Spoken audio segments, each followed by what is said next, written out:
Smith Rock State Park is a place where people seek happiness.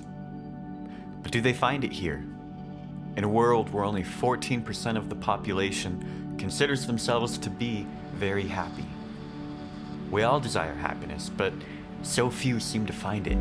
We work ourselves to the bone, travel to other cultures, and spend hours consuming entertainment, all in the pursuit of it. I hiked up Smith Rock with my family, watching the thrill seekers escaping from it all, magnetically pulled to the enchantment of this place. Adventurers look up at these cliffs, aspiring to conquer them. It takes the better part of a day and every muscle in your body to reach the jagged top.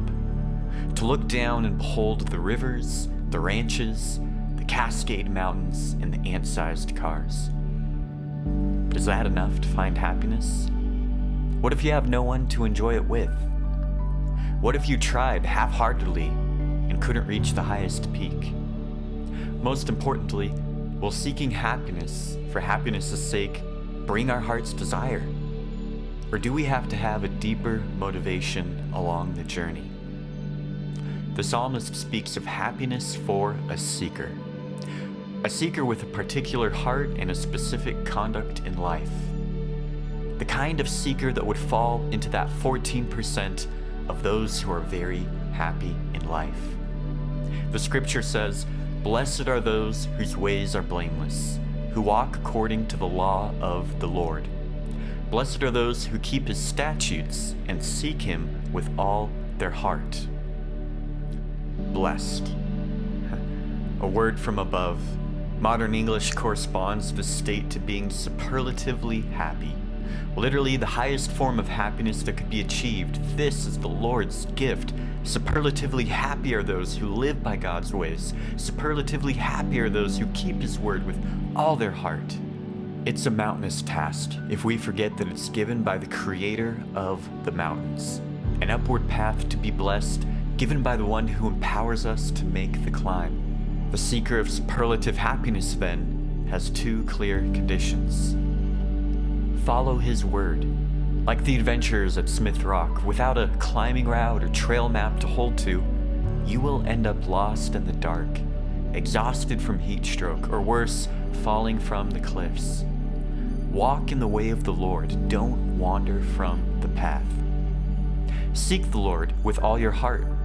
Like the climber who's journeyed across the world, spending his time, money, investing in gear just to put all of his energy into the epic ascent, the seeker must be fully committed, wholehearted. Most of us have one or two priorities in life that we'd say we give our whole heart to. What's something that you've done wholeheartedly? Sports, a career, a relationship? In my marriage, my wife desires 100% of my heart. Not just 50-50 or even Stevens, only showing her the love that she first shows me. No, a marriage only works with full commitment, and God's asking for the same thing. Not 50, 60, or 90% of our hearts, but 100%. Full happiness is found when we seek God with a full heart. But when you finally reach the top of Smith Rock, you look around at the orange setting sun and the soaring eagles. You smell the sage and juniper. You pull your phone out and you try to capture the feeling, but a picture can't do it justice. It has to be experienced. I've been up and down the rock and realized, so what if I reach it? Just to please my own vanity. The trail is really lived when others come along. It's meant to be enjoyed in the company of friends and family, their laughter and conversation. Otherwise, what's the point? Why do you want to seek happiness and blessings from above? Is it about the destination and reward, or the journey and relationship?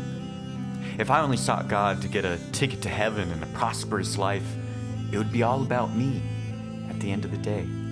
Yes, the psalmist says we'll be blessed, but it doesn't say to seek the blessing with all of our heart.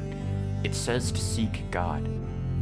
Happiness is the byproduct of a relationship with God, not the goal. Enjoy the relationship. Don't race to the last chapter of it. Surrounding Smith Rock is a large retirement community. People who have lived their whole lives to retire, racing through grade school, college, and careers just to finally arrive here, and sometimes alone. Some do finally decide to move away from the splendor of Central Oregon, but it's typically only for one key reason, and that's family. To be closer to their grandkids. I mean, how could the great outdoors compare to a grandchild's smile? Getting to the top of the Smith Rock climb or racing to the end of the Christian story isn't the point of the journey. If it were, then the successful would be those who could dash through life the fastest. If you're seeking happiness, if you want to find your place in God's story, then consider the psalmist's wager of blessing. 100% happiness as a byproduct of 100% seeking. It's a superlative happiness that's generated by a superlative relationship and superlative gratitude. The choice of happiness is yours.